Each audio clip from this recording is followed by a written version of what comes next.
Dominique Vandenberg pour un autre petit point sur les énergies actuelles.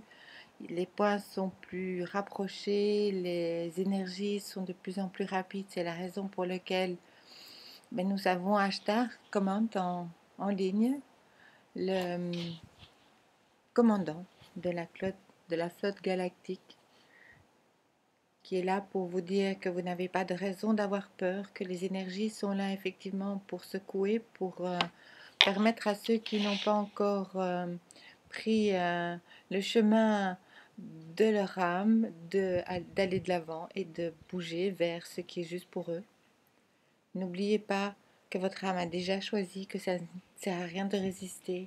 Lâchez prise, laissez votre personnalité se dissoudre dans l'énergie de votre âme.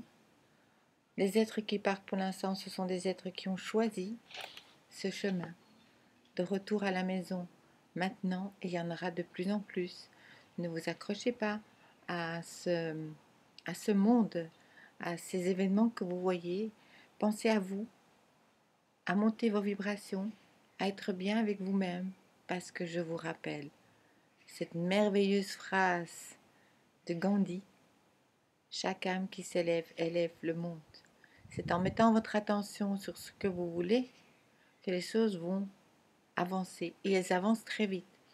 Au plus vous allez mettre votre attention sur ce que vous voulez, au plus vite les choses vont arriver à vous maintenant, dans un sens comme dans un autre. Si vous mettez votre attention sur la guerre, vous aurez plus de guerre. Si vous mettez votre attention sur les attentats, vous aurez plus d'attentats, et plus vite et plus fort. À vous de choisir. Ne luttez pas contre le cancer, soyez pour la paix. On n'arrête pas de vous le répéter, mais maintenant, les retours vont être tellement vite, tellement rapides, tellement forts que vous ne pourrez plus faire autre chose que savoir. Savoir que c'est vous qui l'avez créé. Et vous créez 100% de votre réalité, quelle qu'elle soit. La famine, c'est vous qui l'avez créée. Le manque d'abondance, c'est vous qui l'avez créé. La maladie, c'est vous qui le créez. Pas par la nourriture, pas par les centrales nucléaires, etc., etc. Vous aimez bien que ce soit le monde extérieur. Stop. C'est vous, en vous, qui créez tout ça. Soyez responsable de votre vie, soyez responsable de ce que vous êtes, de ce que vous ressentez, de vos émotions, parce que c'est ça la seule vraie pollution sur Terre. Ça ne sert à rien d'essayer de guérir la Terre, elle le fait très bien tout seule. Lâchez-la, elle sait ce qu'elle a à faire, elle n'a pas besoin de vous pour ça. Le jour où elle en aura marre de vous, qu'est-ce qu'elle fera? Elle vous éjectera tout simplement et elle réglera très bien ça tout seul. Mais vous avez besoin de régler avec vous-même ce que vous avez à l'intérieur de vous. Ça, c'est important.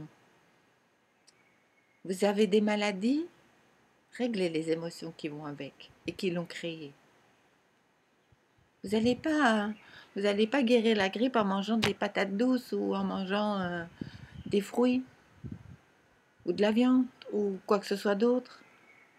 Vous allez guérir en guérissant les émotions, les mémoires et les croyances qui ont créé cette chose dans votre vie. Tout ce que vous n'aimez pas chez l'autre est le reflet de ce que vous êtes, de ce que vous ne voulez pas voir, de ce que vous ne réglez pas. L'autre est comme un miroir. Ne l'accusez pas. Ne rejetez pas une personne parce qu'elle fait ceci ou fait cela. On est encore occupé à vous dire. Parce que ça est égal à dette karmique. Sananda vous l'a dit dans le précédent. Soyez en paix avec vous-même, soyez dans le bien-être, soyez dans le confort, soyez dans l'abondance, soyez dans la joie, dans l'amour. Mais le vrai, celui qui est là, à l'intérieur de vous, depuis tellement longtemps. Vous êtes des êtres d'amour, vous êtes des êtres de joie. Rayonnez l'amour et la joie et le monde changera plus vite que si vous essayez. Toutes les autres techniques, ce sont des techniques. C'est être qui change les choses, pas la technique. Elle peut aider, mais sans l'être, la technique est inopérante. Pensez à ça quand vous allez recevoir les messages et les retours par rapport à ces énergies. qui ne font que s'accélérer. Et lundi, c'est le printemps, c'est le renouveau. Eh bien, profitez-en pour faire du renouveau dans votre vie, du nouveau, de la renaissance. Nous allons venir avec une méditation lundi, une méditation du nouveau monde. À très bientôt sur cette même chaîne.